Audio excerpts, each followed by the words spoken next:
Exercise 10.1 6th question. ಇಲ್ಲಿ ಏನ್ ಕೊಟ್ಟಿದ್ದಾರೆ ನೋಡ್ರಿ, an isosceles triangle has perimeter 30 cm. Okay, ಇಲ್ಲಿ ಏನ್ ಕೊಟ್ಟಿದ್ದಾರೆ ನೋಡ್ರಿ, ಈಗೊಂದು isosceles triangle ಇದೆ. ಓಕೆ, ಅದನ್ನ ನಾವು ಎ ಬಿ ಸಿ ಅಂತ ಕರೆಯೋಣ. ಓಕೆ, ಅದ್ರ ಪೆರಿಮೀಟರ್ ಕೊಟ್ಟಿದ್ದಾರೆ. ಪೆರಿಮೀಟರ್ ಎಷ್ಟಂತೆ? Perimeter is equal to 30 centimetre ಅಂತ ಕೊಟ್ಟಿದ್ದಾರೆ. ಆಮೇಲೆ and each of the equal sides is 12 centimetre.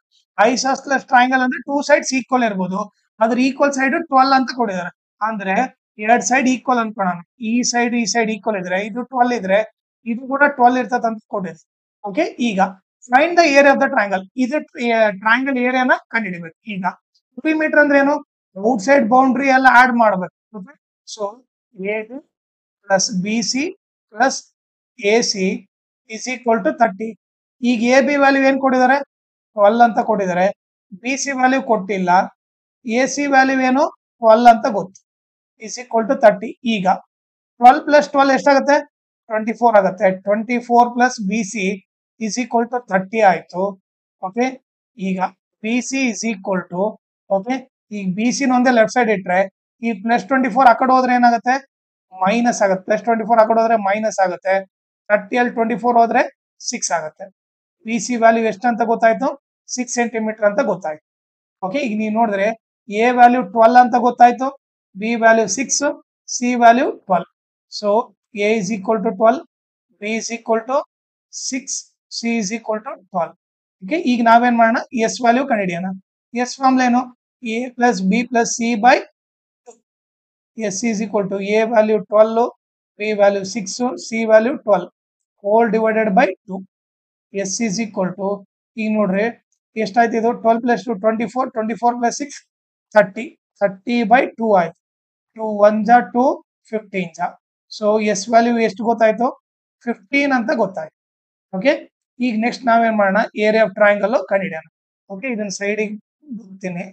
Okay, next ಈಗ area of triangle is equal to root s into s minus a into s minus b into s minus c is equal to root s value ಏನಿದೆ?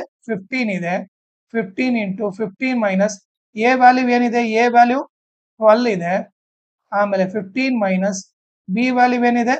6 ಇದೆ. into 15 minus c value ಏನಿದೆ? 12 ಇದೆ. Okay, ಈಗ ನೀವು ನೋಡ್ರೆ calculate ಮಾಡಿದ್ರೆ 15 ಅಲ್ಲಿ 12 ಹೋದ್ರೆ ಎಷ್ಟಾಗುತ್ತೆ? 3 ಆಗುತ್ತೆ. ಆಮೇಲೆ 15 ಅಲ್ಲಿ 6 ಹೋದ್ರೆ ಏನಾಗುತ್ತೆ? 9 ಆಗುತ್ತೆ. ಇಂಟು 15 ಅಲ್ಲಿ 12 ಹೋದ್ರೆ ಎಷ್ಟಾಗುತ್ತೆ? 3 ಆಗುತ್ತೆ. ಓಕೆ, ಈಗ ನೀವು ನೋಡಿದ್ರೆ 2 3 ಇದ್ರೆ 1 3 ಹೊರಗಡೆ ಬರುತ್ತೆ. ಓಕೆ, ಆಮೇಲೆ ಇನ್ನು ಒಳಗಡೆ ಉಳಿದಿದೇನು? 15 ಇಂಟು 9. ಓಕೆ, ಇದನ್ನ ಸಿಂಪ್ಲಿಫೈ ಮಾಡೋಣ ಬೇಕಿದ್ರೆ. 15 ಏನಂತ ಬರಿಬಹುದು? 3 5 ಜಾ 5 1 ಜಾ. ಓಕೆ, ಸೊ 3 ಇಂಟು 15 ನ ಏನಂತ ಬರಿಬಹುದು? 3 ಇಂಟು 5 ಅಂತ ಬರಿಬಹುದು. ಈಗ 9 ಏನಂತ ಬರಿಬಹುದು? 3 3 ಜಾ 3 1 ಜಾ. ಸೊ 9 ಏನಂತ ಬರಿಬಹುದು? 3 ಇಂಟು 3 ಅಂತ ಬರಿಬಹುದು. ಈಗ ನೀವು ನೋಡಿದ್ರೆ 2 3 ಇದ್ರೆ ಇನ್ನೊಂದು 3 ಹೊರಗಡೆ ಬರುತ್ತೆ. ಓಕೆ, 2 3 ಇದ್ರೆ 1 3 ಹೊರಗಡೆ ಬಂತು. ಓಕೆ, ಇಲ್ಲಿ ಆಲ್ರೆಡಿ 1 3 ಇತ್ತು. 2 3 ಇದ್ರೆ ಇನ್ನೊಂದು 3 ಹೊರಗಡೆ ಬಂತು. ಈಗ ಒಳಗಡೆ ಅವು ಪೇರ್ ಇಲ್ಲ. ಸೊ 3 5 ಎಷ್ಟಾಗುತ್ತೆ? 15 ಆಗುತ್ತೆ. ಸೊ 3 3 ಜಾ 9, 9 ರೂಟ್ 15. ಸೊ ಈಗ ಏರಿಯಾ ಆಫ್ ಟ್ರಯಾಂಗಲ್ ಬಂದ್ಬಿಟ್ಟು ನಿಮಗೆ 9 ರೂಟ್ 15 ಸೆಂಟಿಮೀಟರ್ ಅಂತ ಕೊಟ್ಟಿದ್ದಾರೆ. ಪೆರಿಮೀಟರ್ 30 ಸೆಂಟಿಮೀಟರ್ ಅಂತ ಕೊಟ್ಟಿದ್ರು. ನಾವು ಅದಕ್ಕೆ ಏರಿಯಾ ಏನ್ ಬರಿಬೇಕು? ಸೆಂಟಿಮೀಟರ್ ಸ್ಕ್ವೇರ್ ಅಂತ ಬರಿಬೇಕು. ಏರಿಯಾ ಯಾವಾಗಲೂ ಸ್ಕ್ವೇರ್ ಅಲ್ಲಿ ಬರಿಬೇಕು, ಸೆಂಟಿಮೀಟರ್ ಸ್ಕ್ವೇರ್. ಓಕೆನಾ? ಇದು ಬಂದು ಆನ್ಸರ್. ಇದ್ರ ಜೊತೆಗೆ ಇನ್ನೊಂದು ಇಂಪಾರ್ಟೆಂಟ್ ಥಿಂಗ್ ಏನಂದ್ರೆ, ಈ ವಿಡಿಯೋ ಡಿಸ್ಕ್ರಿಪ್ಷನ್ ಅಲ್ಲಿ ಓಕೆ ಇರಾನ್ಸ್ formula full playlist link ಹಾಕಿನಿ. ಅದ್ರ ಜೊತೆಗೆ ನಾನು ಇನ್ಸ್ಟಾಗ್ರಾಮ್ ಚಾನಲ್ ಲಿಂಕ್ ಮತ್ತೆ ಟೆಲಿಗ್ರಾಮ್ ಚಾನಲ್ ಲಿಂಕ್ ಹಾಕಿನಿ. ಅದನ್ನ ಫಾಲೋ ಮಾಡ್ರಿ. ಅದರಿಂದ ಅಡ್ವಾಂಟೇಜ್ ಏನಂದ್ರೆ, ನೀವು ಏನಾದ್ರೂ ಡೌಟ್ ಇದ್ರೆ ಪರ್ಸನಲ್ ಆಗಿ ಮೆಸೇಜ್ ಮಾಡ್ಬಿಟ್ಟು ನೀವು ಕ್ಲಾರಿಫೈ ಮಾಡ್ಕೋಬಹುದು. ಆಮೇಲೆ ಏನಾದ್ರೂ ಅಪ್ಡೇಟ್ ಇದ್ರೆ, ಕ್ವಶನ್ ಪೇಪರ್ ಸಾಲ್ವ್ ಮಾಡಿರೋದು ಇಲ್ಲ ನೋಟ್ಸ್ ಕೊಟ್ಟಿರೋದು ಏನಾದ್ರೂ ಅಪ್ಡೇಟ್ ಇದ್ರೆ ನಿಮಗೆ ಟಕ್ ಅಂತ ಗೊತ್ತಾಗುತ್ತೆ. ಸೊ ಅದಕ್ಕೋಸ್ಕರ ನೀವು ಇನ್ಸ್ಟಾಗ್ರಾಮ್ ಮತ್ತೆ ಟೆಲಿಗ್ರಾಮ್ ಚಾನಲ್ ನ ಫಾಲೋ ಮಾಡಿ.